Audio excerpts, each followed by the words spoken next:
ఆమెకు సమాధానం చెప్పలేడు. కానీ రాష్ట్రంతో మహిళలకు అన్యాయం జరిగిపోతా ఉందని ఈయన గొంతెత్తి మాట్లాడడం ఆశ్చర్యంగా ఉంది.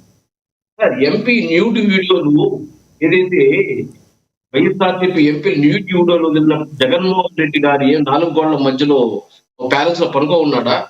ఆ రోజు నూడు వీడియోలు వదిలినప్పుడు ఆ ఎంపీ పైన ఏం చర్యలు తీసుకున్నాడు? అదే విధంగా వాళ్ళ ఎమ్మెల్సీలు మర్డర్లు చేస్తా ఉంటే ఆ ఎమ్మెల్సీని ఏ విధంగా కాపాడడం జరిగింది? అతను ఏ విధంగా ఎమ్మెల్సీ సభకు పంపించాడు?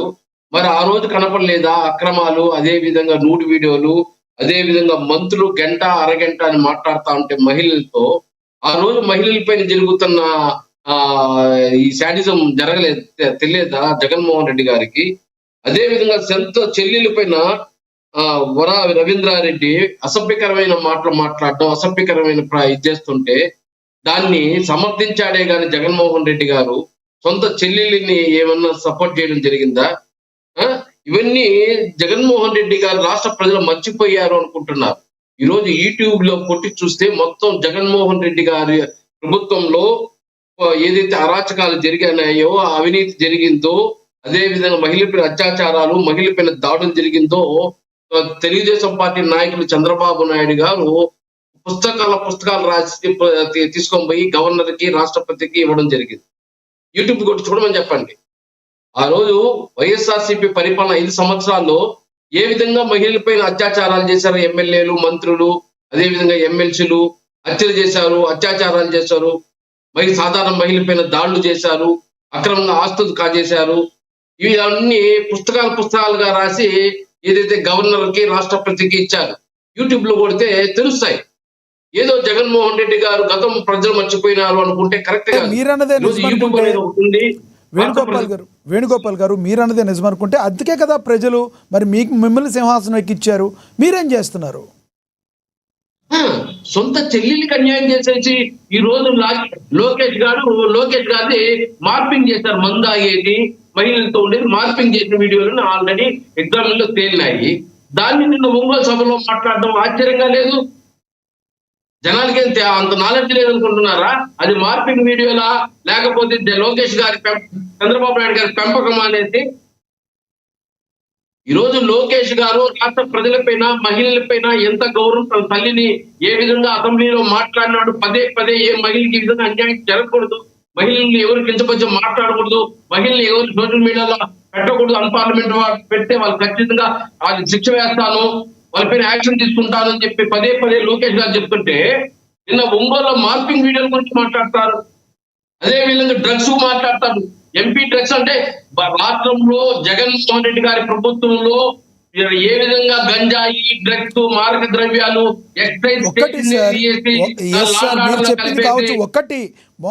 ఒకటి వేణుగోపాల్ గారు, ఒకటి ఇప్పుడు పుట్టా మహేష్ చేసిన దానికి టీడీపీ పార్టీ కూడా మరి పార్టీ కార్యకలాపాలు దూరంగా ఉంచినట్టుంది. కానీ ఎందుకు ఇలా జరుగుతున్నాయి? మొన్న మీ జనసేన పార్టీలో అరవశ్రేఖర్ గారు ఒక ఎమ్మెల్సీ పైన కానీ, ఒక ఎంపీ పైన కానీ, ఒక మంత్రుల పైన యాక్షన్ తీసుకున్నాడా?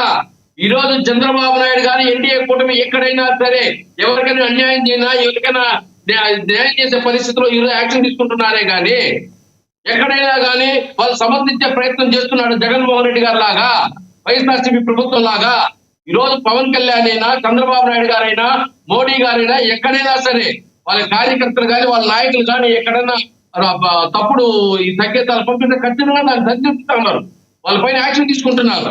గతంలో జగన్మోహన్ రెడ్డి గారు తీసుకుంటే ఒక్కటి చెప్పండి, ఉదాహరణకి ఒకటి చెప్పండి చూద్దాము. ఊరికే మాట్లాడడం కాదు సార్. ఈ రోజు సొంత చెల్లెలు చెప్తుంది, మా నాయన చనిపోయిన వాడిని ఎవరైతే ఈ రోజు తెలుగుదేశం పార్టీలో తిరిగింది,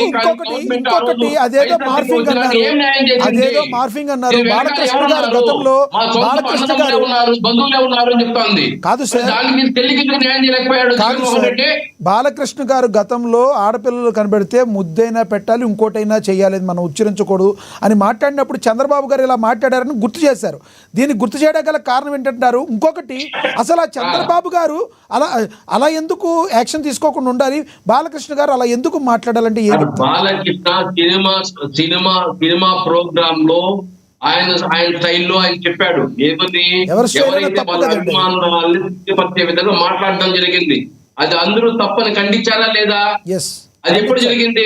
ఎన్నికలకు ముందు, 2024 ఎన్నికలకు ముందు జరిగిన విషయాన్ని. ఆ తర్వాత బాలకృష్ణ గెలవలేదా నియోజకవర్గంలో? బాలకృష్ణ ఓడిపోయాడా?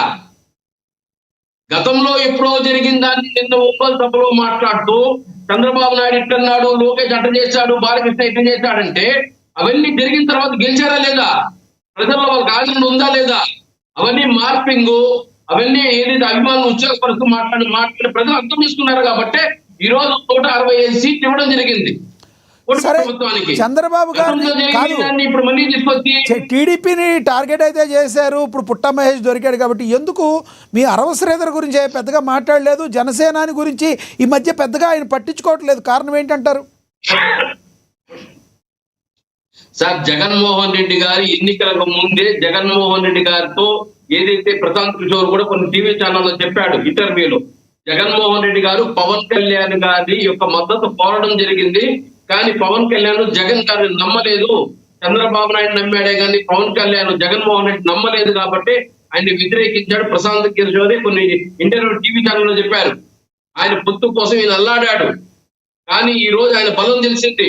నువ్వు సర్పంచ్ గా గెలవగలుగుతావా, నువ్వు ఎమ్మెల్యే గెలుగుతావా, నువ్వు ఎంపీగా గెలవుతావా అంటే ఈ రోజు కేంద్రంలో రాష్ట్రంలో అతి ముఖ్య పాత్ర వహిస్తూ ఈ రోజు అధికారం రాష్ట్రంలో కేంద్రానికి ఈ రోజు మోడీ అధికారంలో రావడానికి ఇక్కడ చంద్రబాబు నాయుడు గారు పవన్ కళ్యాణ్ కాబట్టి ఇంకా పవన్ కళ్యాణ్ జోలికి పోతే పుట్టదని జగన్మోహన్ రెడ్డి గారు గుమ్మైపోయారు. ఈ రోజు చంద్రబాబు నాయుడు టార్గెట్ చేస్తారంటే పవన్ కళ్యాణ్ జోలికి పోవడం అంటే ఈ రోజు కరెంటు షాక్ కొట్టినట్టే. ఈ రోజు గ్రామాల్లో మారుమూల ప్రాంతాల్లో కరెంటు రోడ్డు ఈ రోజు నడిచి తిరుగుతూ ఎక్కడ తిరగలేని అడవుల్లో కూడా కరెంటు తెప్పిస్తున్నాడంటే అలాంటి వ్యక్తి గురించి మాట్లాడితే ఖచ్చితంగా జగన్మోహన్ రెడ్డికి 11 సీట్లు కూడా ఉండదని చెప్పి పవన్ కళ్యాణ్ పక్కన పెట్టేసి ఈ రోజు చంద్రబాబు నాయుడు లోకేష్ గారిని మార్పింగ్ వీడియోల గురించి, ఏదో సినిమా ప్రోగ్రామ్ లో మాట్లాడిన బాలకృష్ణ మాటల గురించి, ఏదో స్టూడియోలో మాట్లాడిన ఇంటర్వ్యూలో చంద్రబాబు నాయుడు గురించి మాట్లాడడం జరుగుతుంది. ఇవన్నీ కరెక్ట్ కాదు. సొంత చెల్లికి న్యాయం చేయి, ఆ తర్వాత రాష్ట్రంలో మహిళలకు వచ్చి న్యాయం చేస్తావు.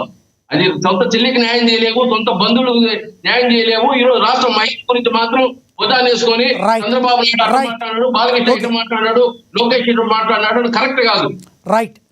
మళ్ళీ మాట్లాడతా సార్ మీతో. మనతోటి వైసీపీ అధికార ప్రతినిధి రేగడి లక్ష్మణరావు గారు మాట్లాడదాం. లక్ష్మణరావు గారు నమస్తే అండి.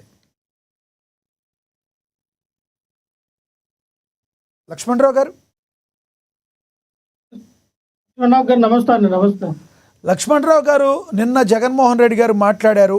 మరి దానికి కౌంటర్గా కూటమి నేతలు కూడా మాట్లాడుతున్నారు. గురువింద గింద సామెత టైపులో జగన్మోహన్ రెడ్డి గారు చూసుకోవాలి, గతంలో ఎన్నో ఇలాంటివి జరిగినాయి, అప్పుడు గుర్తుకు రాలేదా మీకు, ఎప్పుడో పాతవి చేసుకుని ఈరోజు మాట్లాడుతున్నారు. ప్రభుత్వం యాక్షన్ తీసుకోకుండా ఉండదు, ఎప్పుడు యాక్షన్ తీసుకోవాలో ప్రభుత్వానికి తెలుసు అంటున్నారు కూటమి నాయకులు. ఏమంటారు మీరు? లక్ష్మణరావు గారు, మీకు ప్యానలిస్టులకి నమస్తే సార్. గతంలో జరిగిన దానికి జగన్మోహన్ రెడ్డి గారు ఏమి చేయలేదు, ఇప్పుడు ప్రశ్నిస్తున్నారు, ఇప్పుడు అడుగుతున్నారు అన్న. జగన్మోహన్ రెడ్డి గారు ఏం చేస్తారు, ఏం చెందారు అనేది ఆంధ్రప్రదేశ్ రాష్ట్ర ప్రజలందరికీ తెలిసిందే. ఇక్కడ జగన్మోహన్ రెడ్డి గారు ఎందుకు ఈ విషయాన్ని బయటికి తీసుకొచ్చారంటే, తిరుమల తిరుపతి దేవస్థానానికి ఉన్నటువంటి ప్రఖ్యాత, ఉన్నటువంటి ప్రతిష్ట మనందరికి తెలిసింది. అటువంటి కలియుగ దైవమైనటువంటి వెంకటేశ్వర స్వామి గుడికి మరి టీటీడీ చైర్మన్ గా బాధ్యతలు తీసుకున్నటువంటి వ్యక్తి బిఆర్ నాయుడు. బిఆర్ నాయుడు అంటే బూతు రోత నాయుడిగా ఈ రోజున మరి పేరుగాంచాడని మనం చెప్పుకోండి. ఆయన యొక్క వ్యక్తిగతమైనటువంటి రహస్య రాసలీలలు వీడియోలు బయటకు వచ్చినాయి. ఎవరైతే ఆ స్త్రీ మరి పేజీలు లేఖలు కూడా చంద్రబాబు నాయుడు గారికి రాశారు, అవన్నీ కూడా మనందరికీ బహిర్గతమైనవి. మేమేమంటామంటే, బిఆర్ నాయుడు లాంటి వ్యక్తి అపవిత్రమైనటువంటి కార్యక్రమాలు చేసి, పవిత్రమైనటువంటి కార్యక్రమానికి నిన్న ఏదైతే ఆలయ శుద్ధి చేయడానికి నిన్న ఆయన చాలా మందితో ఆలయ శుద్ధి అనేది చేశారు. అసలు ఆయనకు ఆలయ శుద్ధి చేసే అర్హత ఉందా? శ్రీవారు గుడి మెట్లు ఎక్కే అర్హత ఉందా? ఎంతో అంటే ఒక్కసారి వెంకటేశ్వర స్వామి గుడికి వెళ్ళినా, వెంకటేశ్వర స్వామి గుడిని వెంకటేశ్వర స్వామి చూడటానికి వెళ్ళిన వ్యక్తులు ఎవరైనా సరే కనీసం నీసు భోజనం కూడా తినరు. ఎంతో మరి ఆ శుద్ధీకరణతో అక్కడ పచ్చి మంచినీళ్ళు అంటే అవసరమైతే మంచినీళ్ళు తాగి ఎంతో ఆత్మశుద్ధి చేసుకుని ఆ శ్రీవారిని చూడాలని గత ఒక వారం రోజుల నుంచి ప్రిపేర్ అయ్యి చాలా హిందువులు చాలా నిష్ఠగా వెళ్ళి శ్రీవారిని మొక్కు వస్తారు. అటువంటి పుణ్యస్థలమైనటువంటి వెంకటేశ్వర స్వామిని ఈ రోజున రాసలీలలు చేస్తూ మళ్ళీ 7 కొండలను కూడా అపవిత్రంగా మాట్లాడుతూ నాకు అదే పన 7 కొండలు అది టీటీడీ ఆ బోట్లో కూర్చొని 24 గంటలు నేను ఉండడానికి నాకు ఇంకే పనులు లేవా? నాకు హైదరాబాద్లో వ్యాపారాలు లేవా? నాకు బోల్డ్ వ్యాపారాలు ఉన్నాయి హైదరాబాద్లో, నేను చాలా